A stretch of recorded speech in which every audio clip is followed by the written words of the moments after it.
जिस कमरे में मेरी बेस्ट फ्रेंड मरी। कॉलेज आज भी उसे खाली नहीं मानता, क्योंकि टेक्निकली वो कमरा कभी बंद हुआ ही नहीं। लोग कहते हैं कुछ जगह डरावनी होती है, पर सच ये है, कुछ जगह सोचने लगती है। और जब कोई जगह सोचने लगे, तो वो आपको मारने से पहले आपको कन्विंस करती है। ये कहानी उसी कमरे की है। हॉस्टल का वो कमरा, जो आज भी स्टूडेंट्स का इंतजार करता है। कॉलेज का पहला दिन था, और मेरे हाथ में एक नीली अलॉटमेंट स्लिप थी। रूम 734, 7वां फ्लोर। लिफ्ट में चढ़ते ही मेरी नज़र एक आधा उखड़े नोटिस पर पड़ी, 7th फ्लोर एक्सेस रिस्ट्रिक्टेड। मैंने सोचा, पुराना हॉस्टल है, वार्निंग नॉर्मल होगी। पर उसी पल, पता नहीं क्यों, मेरी उंगलियां ठंडी हो गईं। 7वें फ्लोर पर कॉरिडोर लंबा था, पेंट उखड़ा हुआ, बल्ब्स पीले, और हवा में पुरानी लकड़ी जैसी स्मेल। हमारा कमरा 734 छोटा सा था। एक बेड, एक डेस्क, एक खिड़की, और दीवार से सटी एक भारी अलमारी। श्रुति मेरी रूममेट थी, बोलने में तेज, हंसी में लाउड, और डर नाम की चीज से नफरत करने वाली। सामान रखते रखते उसने कॉरिडोर के आखिर की तरफ इशारा किया। यार, कॉर्नर वाला रूम देख, कितना बड़ा है। मैंने देखा, 733। दरवाजे पर मोटा ताला था, और ऊपर बोर्ड लगा था, सप्लाई रूम। लेकिन उसके मेटल प्लेट पर पुराने स्क्रैचेस थे, जैसे पहले कुछ और लिखा था, और किसी ने उसे जबरदस्ती मिटाया हो। शाम को हमारी आरए आई, नेहा। वो बातें कर रही थी, रूल्स बता रही थी, और जाते जाते श्रुति ने वही सवाल पूछ लिया, दीदी, 733 खाली क्यों है? नेहा का चेहरा बस एक सेकंड के लिए फ्रीज हुआ। फिर उसने आवाज हल्की करके कहा, उस कमरे की बात मत करो, लोग उसे सुइसाइड रूम कहते हैं। मैंने पूछा, मतलब? नेहा ने कहा, बहुत साल पहले इंसिडेंट्स हुए थे, अब वो बंद है, बस उधर मत जाना। श्रुति हंसी, ये हॉस्टल मिथ्स होते हैं। पर नेहा ने सिर्फ इतना कहा, कुछ मिथ्स नहीं होते। और वो जल्दी से चली गई। उस रात करीब रात के 3:10 मेरी नींद टूटी। पहले लगा कॉरिडोर में कोई चल रहा है, फिर आवाज आई खिड़की घिसटने की, जैसे कोई रस्टी हैंडल को जबरदस्ती खींच रहा हो। फिर धड़ाम। श्रुति भी उठ बैठी। उसका चेहरा अब मजाक वाला नहीं था। तूने सुना? मैंने सिर हिलाया। हमारी विंडो बंद थी। आवाज फिर आई, इस बार साफ, बगल से, 733 की तरफ से। हमने विंडो से बाहर देखा, और मेरा पेट हल्का सा मुड़ गया। 733 की खिड़कियां खुली थी, जबकि उस कमरे पर ताला बाहर से लगा था। अगली सुबह मैं कॉरिडोर में गई। 733 का ताला वैसा ही था, अनटच्ड, रस्टेड, टाइट। मैं झुककर नीचे क्रैक से झांकी। अंदर धूल थी, पुराने बेड फ्रेम्स, टूटी चेयर्स, और रॉटिंग मैट्रेसेस। सच में सप्लाई रूम जैसा। तो रात को खिड़की कैसे खुली? और बंद कैसे हुई? मैंने वापस आकर श्रुति से कहा, अंदर तो बस सामान है। श्रुति ने बस एक लाइन कही। आवाजें हवा की नहीं थीं। उसने ये ऐसे कहा, जैसे उसे पता हो, ये किसकी आवाज है। अगले कुछ दिन में एक पैटर्न क्लियर हो गया। जब हम दोनों साथ होते, चीजें काम रहती। पर जब श्रुति अकेली होती, आवाजें बढ़ जाती। कभी वो कहती, मेरे पीछे कोई खड़ा था। कभी कहती, किसी ने मेरे कान में मेरा नाम लिया। मैं हर बार खुद को समझाती, स्ट्रेस है, कॉलेज नया है। पर फिर एक शाम मैं लाइब्रेरी से लौटी, और श्रुति बेड पर बैठी काँप रही थी। उसने बोला, अलमारी से नॉक हो रहा था। मैंने कहा, चूहे होंगे। श्रुति ने मेरी तरफ देखा, पहली बार गुस्से में। चूहे फुसफुसाते नहीं हैं। एक दिन मैं अकेली थी, लैपटॉप पर नोट्स बना रही थी। तभी टुक टुक टुक 3 नॉक्स। मैंने सोचा डोर होगा, पर आवाज फिर आई, और इस बार मैं समझ गई, ये हमारी अलमारी थी। मैंने हैंडल पकड़ा ही था कि मेन डोर खुला। श्रुति अंदर आई।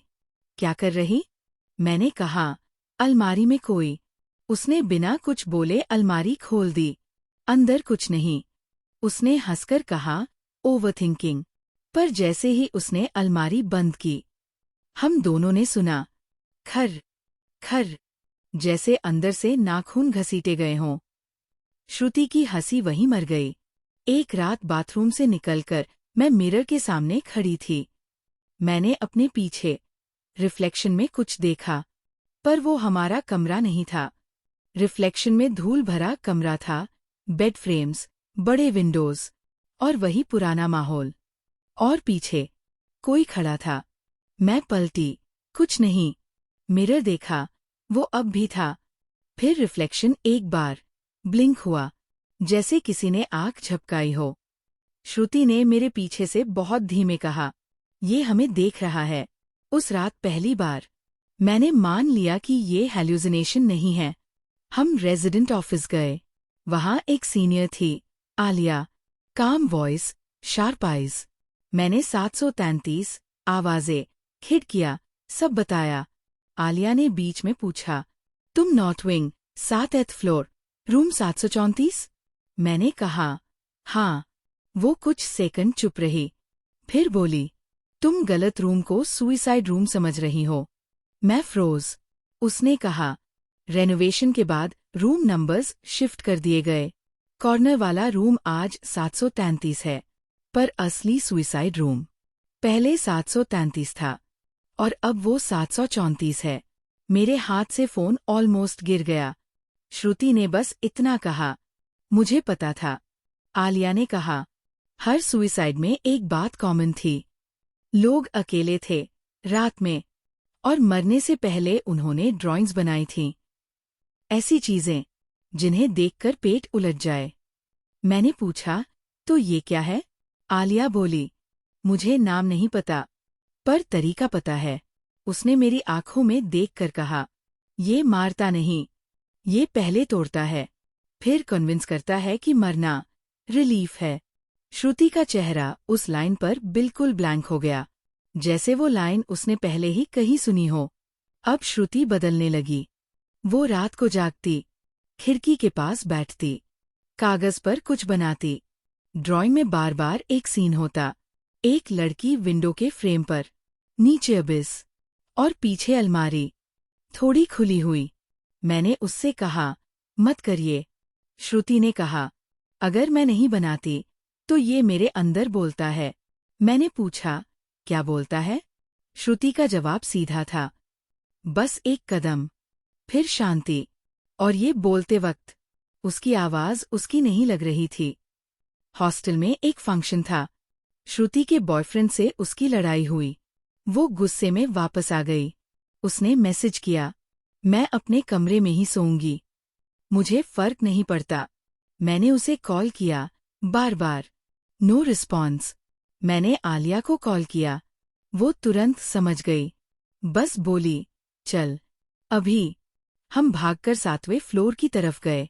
कॉरिडोर आज अजीब तरह से साइलेंट था, जैसे हॉस्टल सांस रोककर बैठा हो। कॉरिडोर में हवा भारी थी।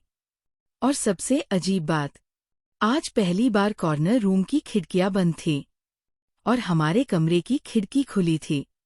जैसे किसी ने कहा हो, आज सही नंबर है। मैंने डोर धक्का दिया। दरवाजा खुला था। श्रुति खिड़की के पास खड़ी थी, बिल्कुल शांत, जैसे फैसला पहले ही ले चुकी हो। मैं उसका नाम लेने की कोशिश करती हूँ, पर आवाज गले से निकलती ही नहीं। मेरे पैर ऐसे लग रहे थे जैसे फर्श में गड़ गए हों। सीना भारी, सांसें छोटी, हवा अंदर आ रही थी, ठंडी, बहुत ज्यादा ठंडी। श्रुति ने धीरे से कहा, तुझे पता है सबसे बुरी चीज क्या होती है? उसने मेरी तरफ देखा भी नहीं।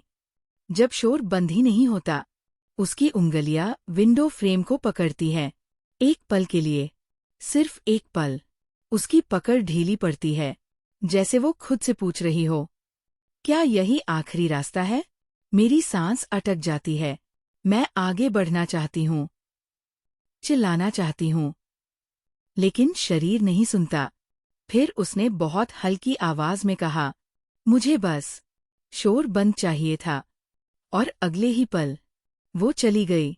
नीचे चीखें उठीं, पहले उसकी, फिर लोगों की, और मैं वहीं खड़ी रह गई, ये समझते हुए कि कमरा मारता नहीं, ये पहले तोड़ता है, और जब इंसान खुद को छोड़ देता है तब बस रास्ता दिखाता है। कमरे में कागज बिखरे थे, बहुत सारे। कुछ ड्राइंग्स में कॉरिडोर था, लेकिन उसमें शैडोज थी, ऐसी शैडोज जो इंसान जैसी नहीं लगती। कुछ में फैकल्टी डेड थी, कुछ में उसके फैमिली मेंबर्स, और कुछ में ऐसे चेहरे जिन्हें देखते ही पेट उलटने लगे। मैंने एक कागज उठाया, उसमें मेरी अलमारी बनी थी।